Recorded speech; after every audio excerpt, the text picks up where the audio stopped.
Lacy Hartselle, it is so nice to have you here today. You are an actress. You have an amazing podcast called This Is Temporary. You're a mental health advocate. You've just recently become a photographer and opening your own business. And really, you're just a woman who keeps reinventing yourself. So welcome. Thank you. I think here. Yeah, I am so glad you're here. And I think we first met when you helped us at Unsinkable host our university freshman event. Yes. I was so glad I got linked in with y'all it was through the mental health advocacy work that Michelle and your team, we connected. And with Unsinkable, I was like, I loved everything y'all are doing with Unsinkable Youth.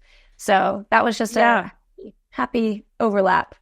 and I can hear that y'all. I can hear the Nashville in you. Is that where you are right now? You're in Nashville because you were in Paris for a while. Yes, I moved back to Nashville from Paris 9 months ago. So I'm back in my southern roots.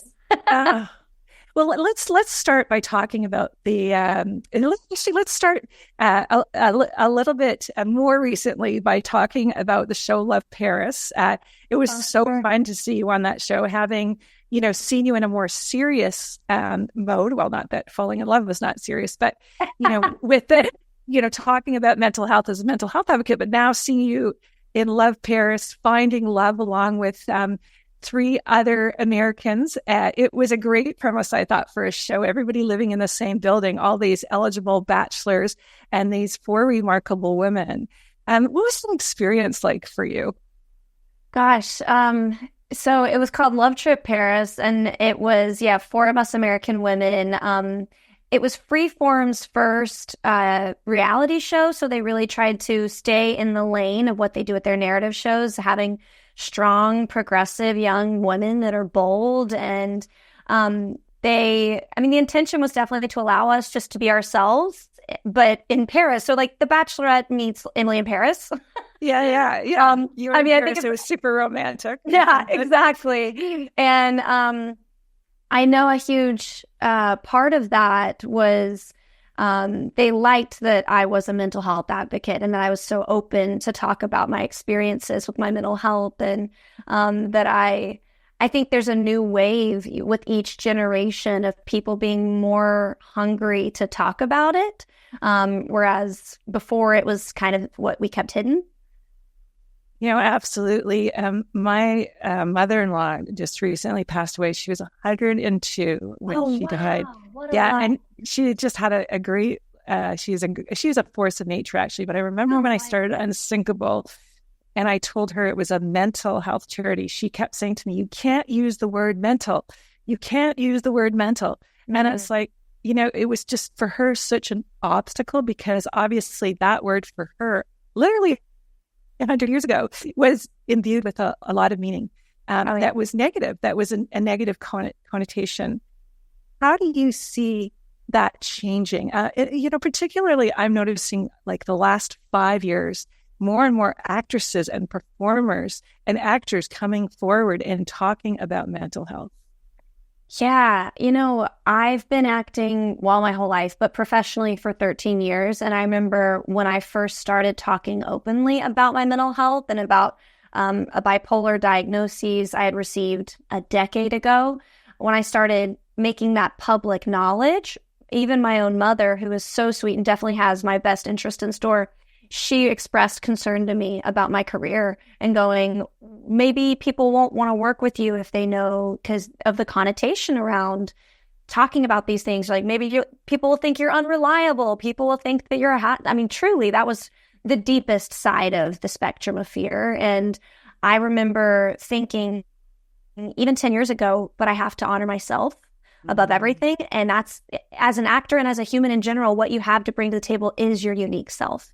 And so I was like, well, this is part of me. But it's interesting to see that now, a decade later, now that I've, had a diagnosis, I even talked to my psychiatrist now about reassessment and going, where am I now? Because now I've been fortunate enough to have tons of help in many different forms, and in a lot of like clinical ways like trauma therapy specifically, like an intensive outpatient program I went through for 4 months. And I just have all these tools that have helped me learn to regulate. So now it's like, I still have bipolar too. Yeah, I'm at the place where I'm like, well, a label is there, I think, to help you. And if it doesn't serve you anymore, then I don't think it should apply.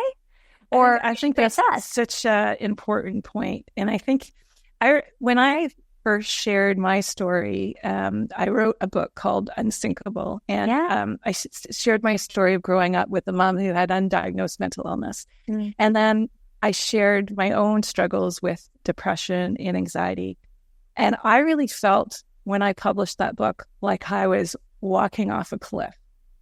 And that was 10 years ago. And just feeling like I was at peace with it. I was in my truth. I was in my vulnerability. But I actually knew that a lot of people didn't understand mental health and that they would have assumptions. They would have ideas about me and my journey that were actually part of the stigma around mental health. And it's funny because I kind of played down like, oh yeah, no, like I just have a little bit of anxiety, or I sometimes have depression. And as I become more comfortable, as a spokesperson and, running Unsinkable and now this podcast, I find myself being stronger in my voice about mental health and being more truthful, I think, about my struggles. Has that happened to you too? Like as you have found your voice, I mean, it sounds like you didn't have your voice, but you've been able to stand in the truth of your experience even more strongly through your advocacy work. Yeah, I definitely think that experience builds confidence. It's like you said, when you first were kind of going over the cliff, you actually, I think, were going through at least your own, version of it. Obviously, it wasn't a literal cliff, but it felt like it when you're like, this is the unknown. And I am jumping into that territory by allowing myself to be so seen. And the beginning is the hardest part because you just have no clue. But I do think that there is a strength that is built, and it's like honing in a new muscle.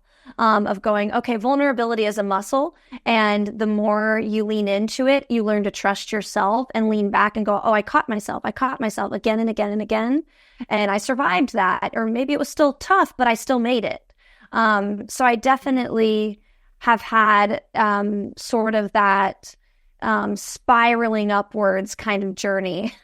There almost seems to be, it's funny with mental illness and mental health as I think about it, there's almost like a ranking, right? Like, a lot of people can admit that they have anxiety or depression or they have anxiety attacks, but to actually be public and say, I have bipolar 2, that's a serious mental illness. It is. And I just think that it is so frustrating to me because bipolar disorder, bipolar 2 disorder is a mental illness like all the other mental illnesses. And, when people say, oh, that's so serious and, I wouldn't want to have that one. It's like, okay, but isn't all of our mental health a continuum? And isn't all of us have chemistry that sometimes can get unbalanced? Of course, people with bipolar 2 struggle a lot more, but it's a continuum we're all. So why are we so afraid? And why do we seem to have such strong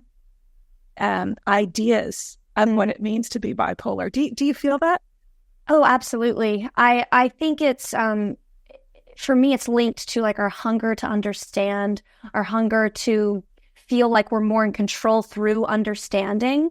And I think that that's been the past decade's journey for me, even with my diagnosis, just thinking that I could prepare myself for anything if I could just understand it all. Whereas I think there's almost like a paralysis by analysis, thing you're setting yourself up for through just trying to understand everything versus learning to exist and to be and to trust your whole body, mind, soul working together to take care of you. So for me, the label of bipolarity really served me at the beginning because I needed the understanding behind it to help me justify things, to help me help myself and learn to find what does regulation look like. And it gave me so many pathways. But for the past decade, I've exhausted those pathways. And I finally this year really started leaning back into knowing that we all are quite limitless, and we all can become, and I'm an actor, so I'm reminded of this daily. If I can transform before your eyes, if I believe it, you believe it. But I was like, that whole acting journey is to help me see that in my life, in my root life as Lacy, and in everyone else's life, we can do the same thing. You want to be stronger. You want to be the confident person that walks into the room and believes in themselves and can, take action for good and cause good, like all those things, to overcome anxiety. We can do those things. But I realized that I was kind of suffering over labels in these last few years. Mm-hmm. Whereas the label served me at first, I think I started almost taking bipolar, the label that I was given, the diagnosis I was given that was, again, put in place to help. I started to turn it into like an acting role that I was assigned. I'll play the part because you've labeled me bipolar. I'm playing the part of bipolar. I believe I am this, therefore I am this. And I was waking up every day being limited by the fears and stigma that entails. So I'm really hearing you here, Lacy, because I have 4 children, all who have a label, all who have a diagnosis. My husband and I, our oldest is, profoundly affected by autism. She's 28. She's not living independently. Our youngest, is dyslexic and neurodiverse and ADHD. And, recently I've finally been diagnosed as ADHD. And I get it in the beginning, think it's validating. Mm-hmm. I know for myself, I felt like I was always dropping balls in my life. I was always disappointing people. I was always somehow not doing enough. And my scatteredness, I beat myself up about it. And getting that label was so helpful for me initially, because it's I can't find things. Yeah, I can relate. Don't know where it is. And whether it's a wedding ring or it's a file, it's if it's not in front of me, it doesn't exist. So no filing system works unless the filing system is a very long desk with a pink sticky note that flashes, right? So, but they also, it also can be limiting. And sometimes I think it's limiting both because, you absorb it yourself, mm-hmm. but also other people have preconceived ideas of what, somebody who's dyslexic, what they can accomplish in the world, what somebody with bipolar 2 can accomplish in the world. And I wanted to know if you wouldn't mind speaking to maybe some of the gifts of having bipolar 2, if there's some things that you think of that, I like this part of it, or maybe you don't like this part of it, or, this part allows me to do this. Right. I love that you said all of that, because it is about reframing the narrative of the stigma. We know that side of all these labels we're aware of and have been given. Like you said, it validates us at first, but then we get to a point where it can feel limiting. So how do we take the few things we have control over is, our beliefs and our behavior. So it's how do I change and go, okay, so what I'm hearing from the world is that bipolar is, intense, and it's disruptive, and it can inhibit me from living the life I want to live. And I'm going, well, but if I have it, if that's the way I've been assessed, and that's the way I know myself to exist, then if I believe that there's nothing wrong with any of us, that we're all different and designed differently for different purposes and in a greater perspective that we can all work together, how do my strengths play a part here? And I definitely think that being bipolar creates this heightened sensitivity. I'm a highly sensitive person. I am very in tune with all of my environments, with all the energies around me. And I can't not be affected by people. And that's a gift. At times, I think the world tried to feed me the idea that that was something that was wrong with me.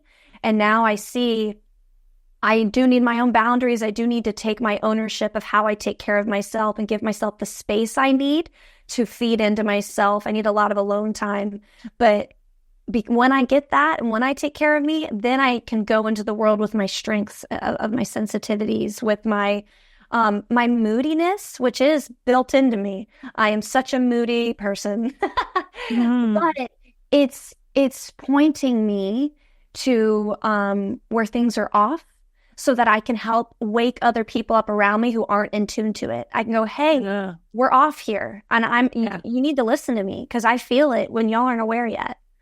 Yeah, I love the word wake, right? Because you can't help it. You are awake. You feel everything. When you feel something wrong, actually it is wrong, because what you're doing is you're an empath. You're feeling another person's energy, and you can't fake it. Which is kind of funny because you're an actress, right? So part of me is thinking, well, how did you ever survive? How are you surviving being an actress where, you're always being coached, you're always being criticized.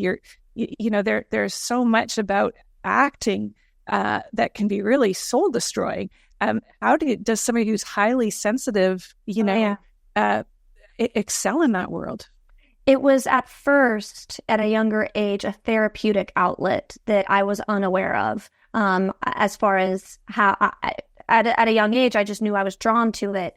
And looking back, I can see I finally received attention and approval for my sensitivity there.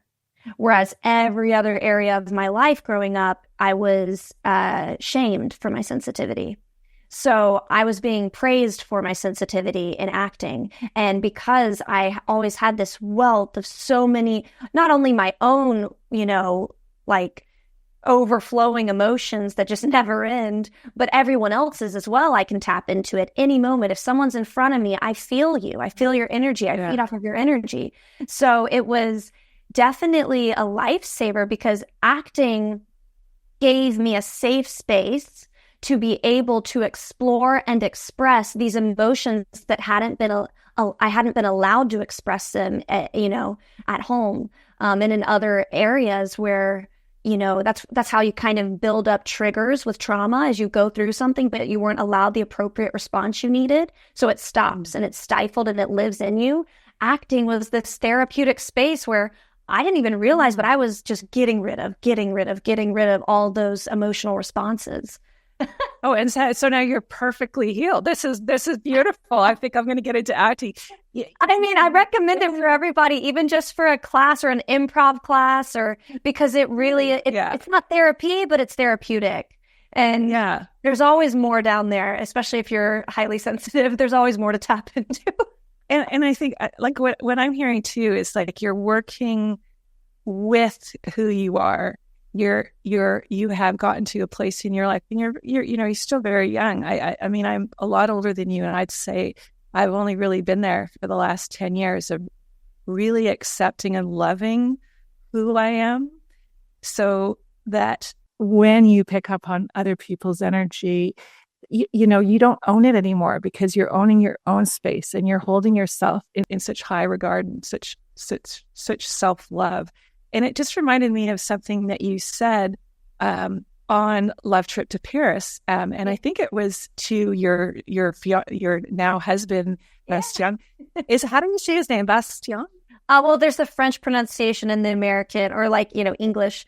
If we were just speaking English, we would just say Bastien, but if we're saying it in French, it's Bastien. Okay.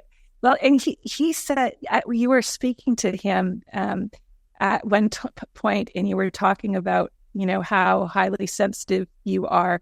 And you said, I had to learn to love myself before I could love someone else. Oh, yeah.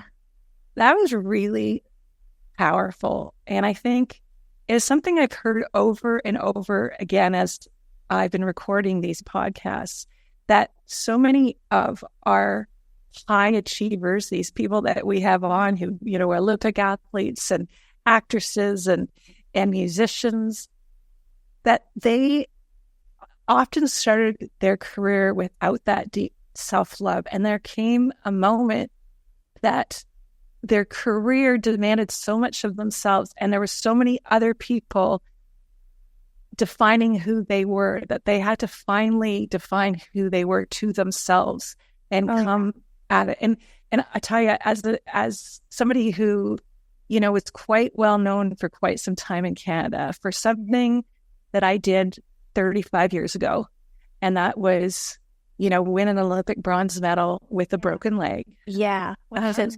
crazy. It's crazy, right? It is crazy. And the whole story is just like, even when I tell the story to myself today, I'm like, that is like, I have no idea. Talk about the energy and, you know, the universe and everything. There was something magical happening there.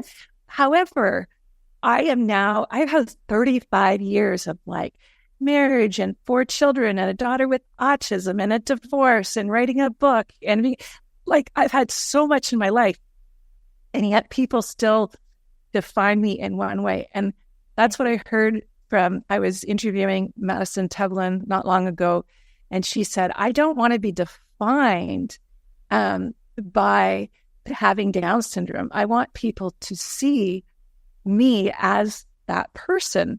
And I'm hearing that from you. You know, bipolar, the label is helpful. Initially, it was helpful, but you want anybody who meets you to see all of you. Yeah. Well, I think at some point we all have to look at ourselves and go, okay, and most of us are aware of labels we've either given ourselves or the world has given us, and what good, bad, whatever they are, but we have to go, who am I without that label?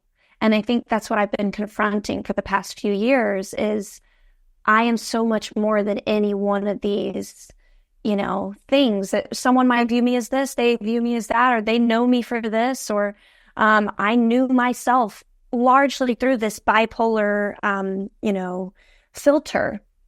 And it is part of me. It's meant to be a part of my journey, but it's not all of me. None of us, like, we are all so limitless that, yeah, I agree. There's this soul that radiates beyond any of these things. And ultimately, these labels are there to connect us. I think they're there as little flags to wave, to go, oh, you too? Oh, you're this too? Oh, and it's a way to connect experience. And that's kind of the way I use things now. Is I'm a very fluid person, and I'm much more in alignment with, or like you were saying, acceptance. I'm an acceptance more of myself that changes every day. So I'm like, okay, who am I going to be today? And when anxiety starts to act up, which is most of the time us being too fixated on the future or the past, I'm like, well, I'm clearly not being present, because if I was present, I would trust who I am right now, and I would trust future me to handle that when I'm her, because I'm not her yet. I don't know her yet. Every time I speak to you, every time I listen to you, I feel like I learned something. And that was just such a beautiful description of what anxiety is. It is not being in the moment. You were literally in your head with what in the past or the future. And I'm so much older than you. And when I was growing up and into my 20s and 30s, we didn't talk about anything real that was going on in our lives. We went through postpartum depression and having children and feeling failure and having out of control anxiety. And there were no words. It's people like you who've stood up and said, I have both bipolar 2, or others that have said, I have anxiety, I have depression. And in that, for people like me, who went to therapy for the first time when I literally had a breakdown, and, you know, my kids were like, I don't know, like 5 and 6 or something like that. And I just couldn't tolerate them anymore. I thought I was going to implode with the pressure of being a mom. And I went to therapy, and I literally thought I'd go like 3 or 4 times and get a tool, put it in my toolbox, and that would be that done. And I hated therapy. Don't get me wrong. Like the beginning, I just hated it, digging all this stuff up. And I remember when like my therapist asked me about my family of origin, I was like, what? Like, what does that have to do with like anything? I was so, I was so naive. But it took me on this beautiful journey of understanding myself. And I think when we can understand, and people in the public eye like yourself and so many of our guests talk openly about mental health and talk about the struggles. And even if they don't, perceive themselves of having mental health issues, if they talk about the times that they have been so low, I think it gives all of us, we can all kind of breathe a sigh of relief and go, oh, like that's perfectly normal in the circumstances. Probably one of the most powerful things I learned in therapy is that who I am today really is perfectly understandable, kind of given the circumstances that I grew up with and what I experienced.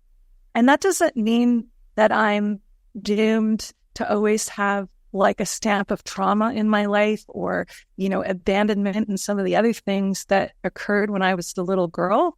But it means that it's a lens to understanding and forgiving my blind spots and my weaknesses.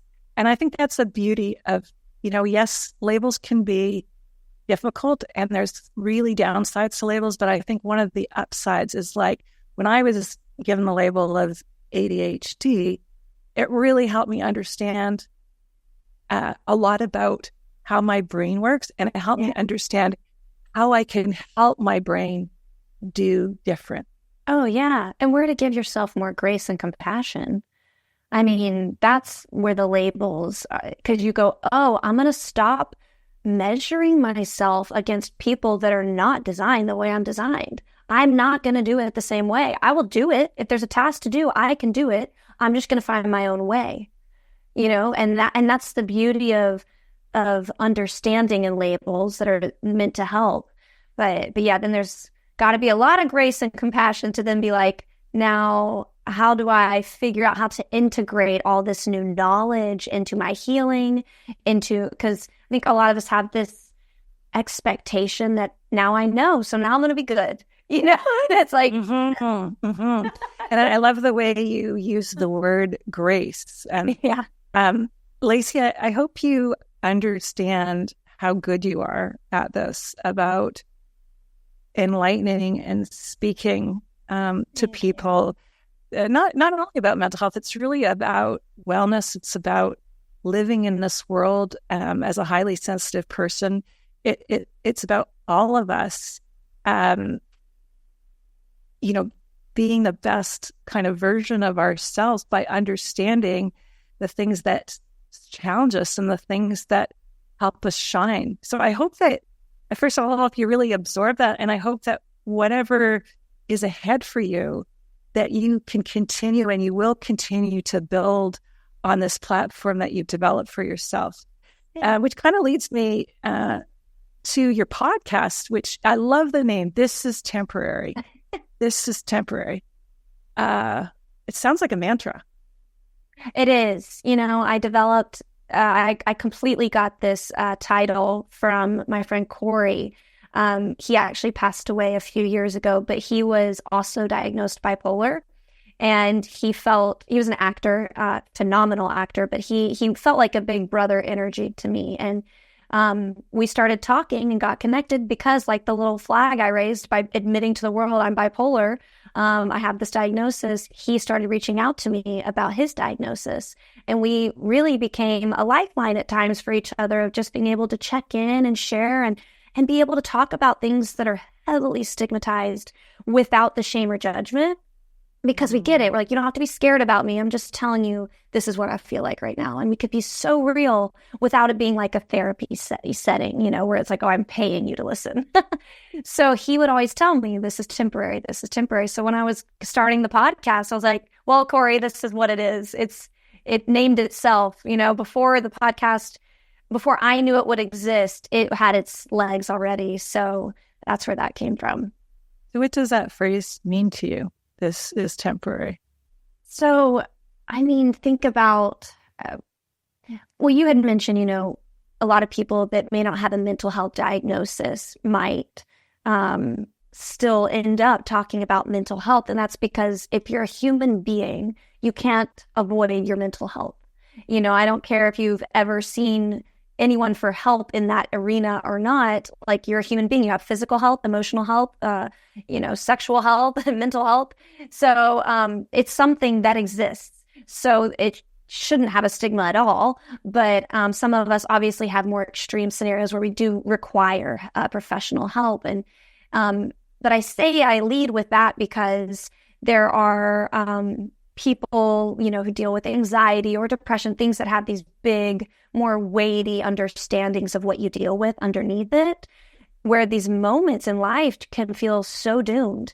And it can be for, sometimes you have all the reasons around you, like it makes sense, it's circumstantial, and then sometimes there's nothing to blame it on. You're just like, why am I losing my shit?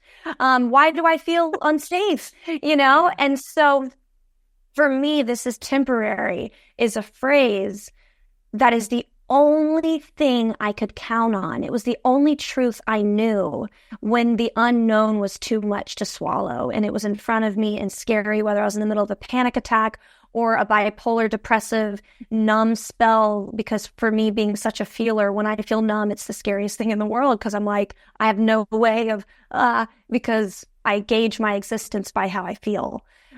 So this is temporary, is that reminder that we can count on change. I don't know what's ahead. I don't know what's going to happen, but I know it's going to change. I know this feeling will shift into another feeling at some point. Yeah, and it strikes me, as hope.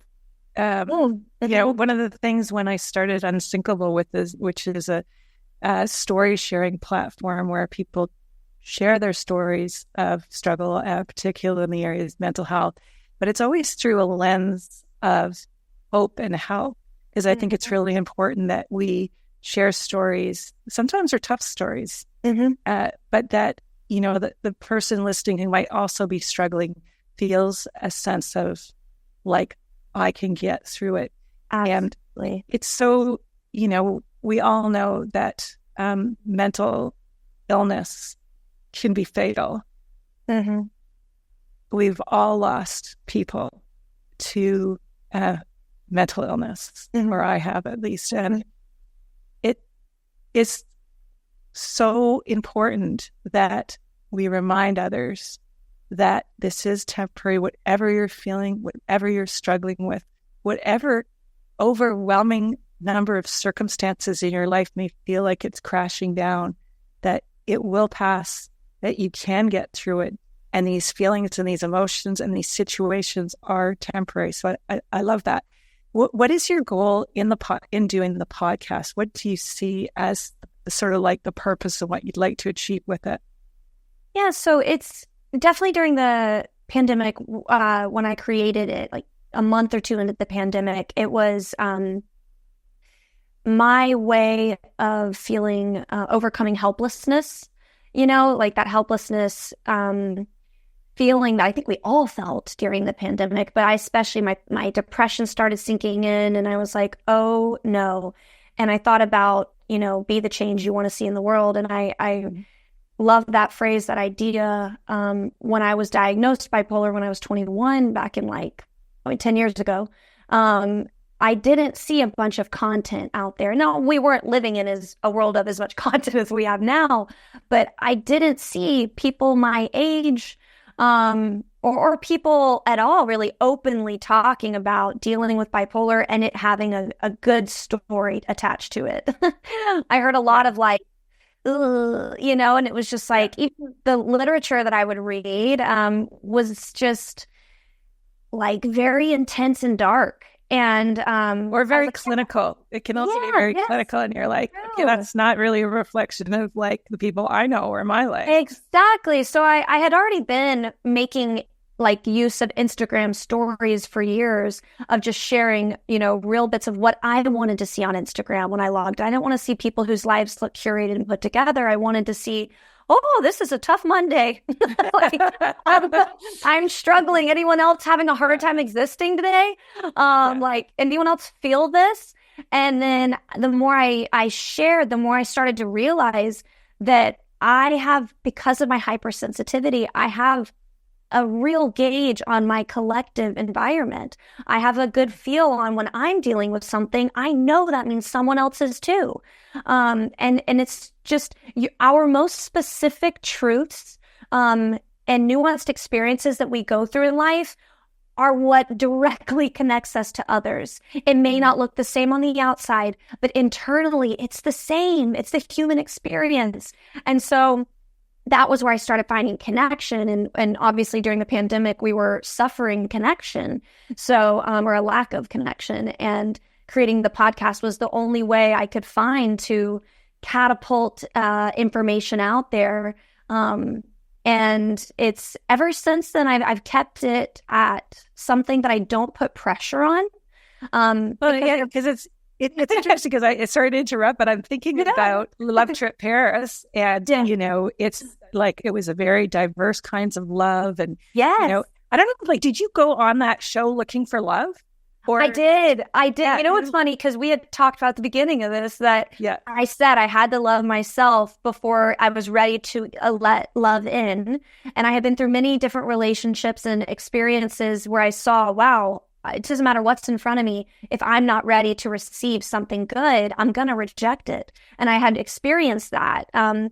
So that year, my higher self, the universal creator, whatever, prepared me to go, girl, get your shit together and love yourself, because what you want, you can't receive yet because you're not opening yourself up to it. And you have to love yourself first. The way to get to what you want is through yourself. And so I had that the whole year before, and it was very intentional that year leading up, so that it was like I knew something big was coming. I could feel it. I could feel myself being prepared. And I actually said no to the show at first. Because I wasn't ready 6 months before it happened. And I wanted to do it, but I said no because I was like, I'm not ready in here. And then I went through some more growth, and they reached out to me again. And by the time they reached out again, I was ready. And I also, I like that you pointed out that it was such a beautiful, like the intention behind the show was so great. And obviously what it ended up becoming, there's editing and they cut so much out. There's so much more to all the wonderful humans that were on that show.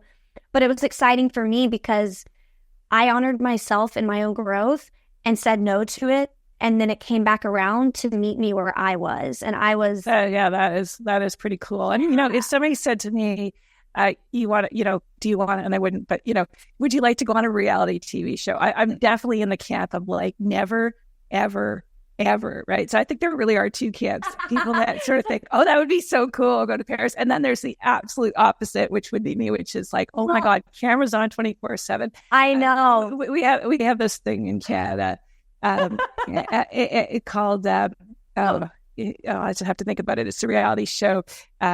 The Great Race. Okay. Anyhow, somebody approached my husband and I about it, and I was thinking, like, we will kill each other. Like, that would be the reality TV. Would be us like screaming at each other the whole time.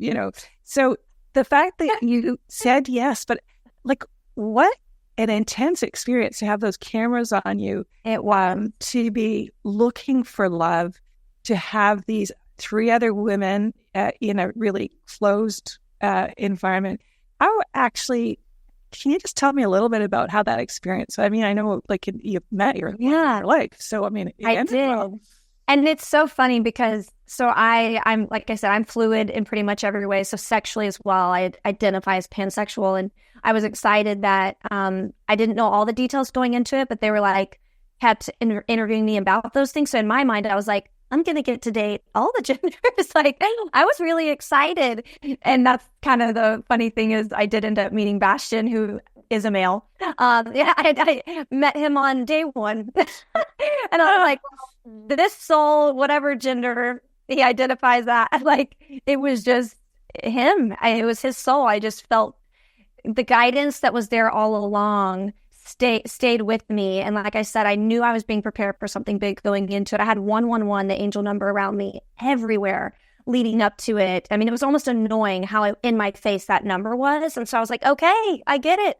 And there's a lot of things I can't explain, but angel numbers and guides and spirits and all that kind of stuff, I don't know how to name it. It changes every day how I refer to it, but there was a bigger force greater than me guiding. You knew, and so going on to the show, I didn't know what to expect. I didn't know who I'd be living with. I knew cameras would be all around, and they were, and there was a lot of toxicity in the manipulation behind the scenes of what making a reality show is that I was naive to. However, the 3 other women that I did share an apartment with, who I got to meet, that were the 3 other American women, were incredible. They're just... The 4 of us were clearly like divinely aligned to be in that experience together, to learn and grow together. And it was definitely an imperfect human kind of clusterfuck of an experience at times. But it's kind of like everything in life. Everything's a little bittersweet. But again, the story you tell yourself about it is what changes everything. So since that experience, that I will say, the environment was very triggering for me. I came in as the strongest version of myself I had known, and I felt so confident, so capable of whatever it threw at me. And then over the total of 7 weeks or whatever that it was, I deteriorated, and it kind of robbed me of my sense of self and of being, because I didn't have the boundaries I needed. I didn't have the protection and safety that was kind of communicated to us we would have. We had, nannies round the clock, and I started smoking cigarettes so that I could go on the balcony to be outside, because I couldn't even go on walks. By nannies, you mean nanny cams? Okay. Oh, we had. I'm like, why did you have nannies? Or you actually had nannies? We had nanny cams and nannies. We had French nannies that babysat us and watched us. And of course, you don't have your phone. You have no connection to the outside world. They had threatened to take my journal away from me and said, well, on the other shows, we don't even let people have their journals, because they wanted to get all of your external processing on camera in your interviews that you did every other day. And it was just a lot of manipulation of emotion and trying to elicit a response for TV and wanting you to do this or that. So that's the less glamorous side. But I think that maybe I should have expected that. I believed out of my hopeful nature that it would be something different.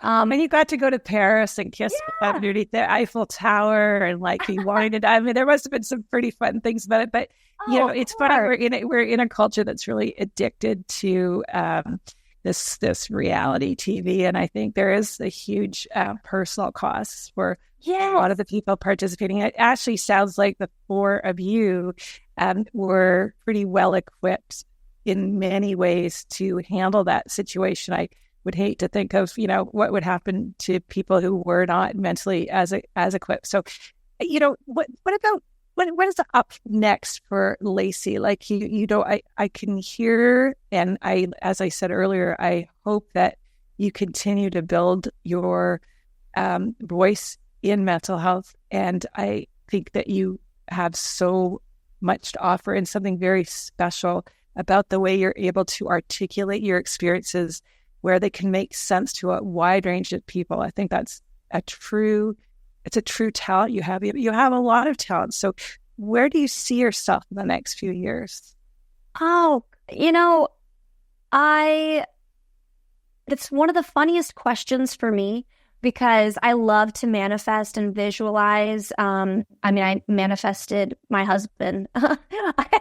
Truly, that Paris was just, I leaned into something that I latched onto, and it led me to the greatest love I've ever known. So I am very fluid in the way that I write my plans in pencil, because I'm like, right now, this feels the most true. I'm going to lean into that. But then maybe another egg pops up, and I kind of nurture that for a little bit and see where that goes. And then maybe, so I'm always watering seeds. I've always been passionate about acting. I think that was the one thing I had known my whole life, was well, I'm an actor. I decided that at age 4. But I also see how acting has helped me, as it gets so much bigger than us. I think our inward journey will always be greater than the outward journey, even though we all are so blessed by all the adventures we get to go on our outward journey, in career and personal life.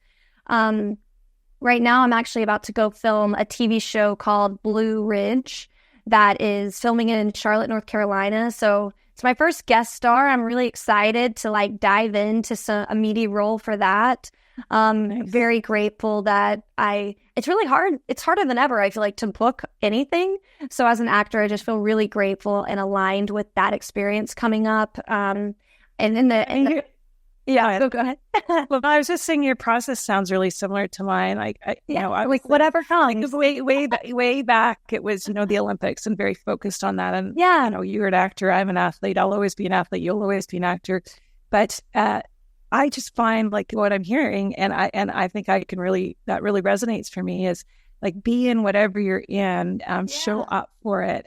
And then from there, other things begin to emerge. Like it's actually quite hard to, you'll hear a school of thought is you've got to write down all your goals and it's true that writing down your goals is incredibly powerful, but there has to be this like openness for what shows up. And what I have found in my life is that often I reach a goal and I don't even realize that it was the goal. I'll tell you, doing this podcast is one of those situations. I have wanted to do radio and be a radio host for 35 years. Like I really felt this was what I should do. And then, life just happened and so many other things came up for me, and raising kids and blah, blah. And doing this podcast now, there's a feeling for me of coming home. Yeah, this is exactly what I'm supposed to be doing. And yet I can't say that there was a mapped out plan. It was just something that I held in my heart for that long. Well, it makes sense. We're given an idea of it, but it may not reveal itself the exact way that we see it at first. But it makes sense. The podcast, you're writing your book, your outreach and mental health work, all of that, for me, that overlaps with the radio voice and everything, because it's reaching the public with your voice, so it's still sharing, it's still connecting. It's just in these different avenues that are kind of adjacent. And exactly. I feel kind of similar. I know I'm a writer as well. And I know I know different things that will happen at some point, but I'm just trying to be where I am now and take care of what's in front of me and enjoy it, so that, okay, when my energy starts shifting this way, I'll ride that wave. And as your older, wiser sister, I can say to you that life is long. Yeah. And you will be creating and, putting yourself out there in the world much longer than you might think. I'm approaching my 60th birthday this year. Oh, wow. Ooh. Happy early birthday.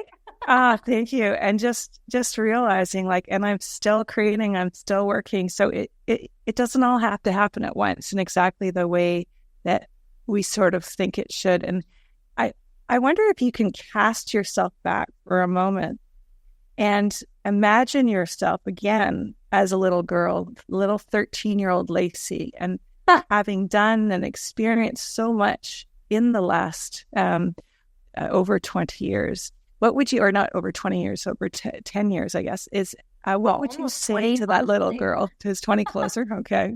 There you go. 18 years. Okay. Now we got exact math. What would you say to the 13-year-old Lacy? Wow. I just did a month or two ago a hypnosis experience with a therapist where I did go back, but this was more towards 7-year-old Lacy. So 13-year-old Lacy had a bit more spice to her. I mean, I really think it's a very classic message that I think I'll always need to hear it, but that what I'm working with and who I am is enough. There's nothing to prove. I like the phrase, there's nothing to prove, I'm just here to groove, because it keeps you out of the pressure perfectionism zone, and it keeps you in a very present place of play. And I do think life is meant to be enjoyed. And when I'm present, I have a real gift of noticing the details and helping other people pay attention to things we most of the time overlook that adds to the joy of life. So yeah, I think in trusting my design, trusting everything about me is exactly how I'm supposed to be. There's nothing wrong with me. I'm enough. And I'm already of, infinite worth. That kind of message. I don't think I could go wrong with that message. Yeah, that's beautiful. And, when we know we're enough, when we know just as we are without our accomplishments, without, the acting awards, without the Olympic medals, that we can stand who we are as beautiful people. When your child is born, you're looking at this baby. And when my son was born, I was like, he's perfect. Yeah. He's perfect. And yet we don't feel that way. Most of us don't feel that way as adults. So thank you for that, because I think our listeners, that will really resonate with our listeners. I actually have one more thing that you just made me think. So, because I was thinking, you're right. When we're born, we see how flawless, whether you're the mother looking at the child or the child, it's like you're flawless. And then the world kind of shapes us into something else away from our integrity, and we're supposed to return to it. But one other thing that popped up that I've been thinking a lot about lately was my grandfather's favorite song, and he passed away during the pandemic, but was the Happy Trail song. Dale Evans and like Gene Autry, they sing it. But there's a line from it that says, "It's the way you ride the trail that counts." And because some trails are happy ones, others are trails are blue. It's the way you ride the trail that counts. Here's a happy one for you. So for me, it's all about reacting. How do you react? What's the story you tell? So if it's the way you ride the trail that counts, no matter what's happening to you, you get to decide how you ride the trail. You get to decide what you look back on that with. So yeah, I would give myself that as well. That's lovely, because I think in Western society, we have this obsession with happiness, like that. Yeah. And whenever you're unhappy, somehow that's like a bad thing. And when it's just human nature, it's okay. It truly is, as you said, the waves and the rhythms of life is that, sometimes we're happy and we're joyful, and sometimes there's darker places, and each of those waves is part of the ocean. It's part of necessary. We are as humans. So thank you for that. We need the contrast. We need the depth. We need the pain that connects us to ourselves and to others. And it's just, we create more with our pain, honestly. So thank you, Lacy. Thank you for being you. Likewise, Silken. Like so much courage in your authenticity and the way that you show up, and bringing light and intelligence to the area of mental health. I think you're helping so many people in being in the world the way that showing up in the world the way you are. So thank you. Thank you. I could say all the same to you. I'm so grateful and so excited to see the way that everything has extended, like started with you, but extended out from you, and everyone that you've touched by doing and sharing your voice and sharing your truth, everything. So it feels very circle for me to be here right now with you. So I'm just really grateful. Yeah. Thanks for taking the time. So appreciated, Lacy. You take care of yourself. You as well. Bye. Bye. Thanks for tuning into Inflection Time. I hope our conversation inspired you to think about inflection points in your own life. If you enjoyed our chat, be sure to subscribe, rate, and leave a review. It really helps. Remember, every challenge is an opportunity to grow, so keep embracing those turning points. Until next time, I'm Silken Laumann, and this is Inflection Time. I'd like to thank my sponsor, Good Life Fitness, and Tall Boy Water. A big thank you to our incredible guests for sharing their stories with us. I'd also like to thank our fabulous production team, our executive producer, Michelle Archer, our producer, Phil Kluba, and our communications director, Christine Bays. Inflection Time was created by Archer Co., acronym, and me. As an Olympic athlete, it's not surprising I love working out, and I love going to the gym. Strength training is so important for bone health, for metabolism, and our partner is Good Life Fitness. They are offering a 7-day pass to all of our listeners. Visit our description to access your 7-day pass.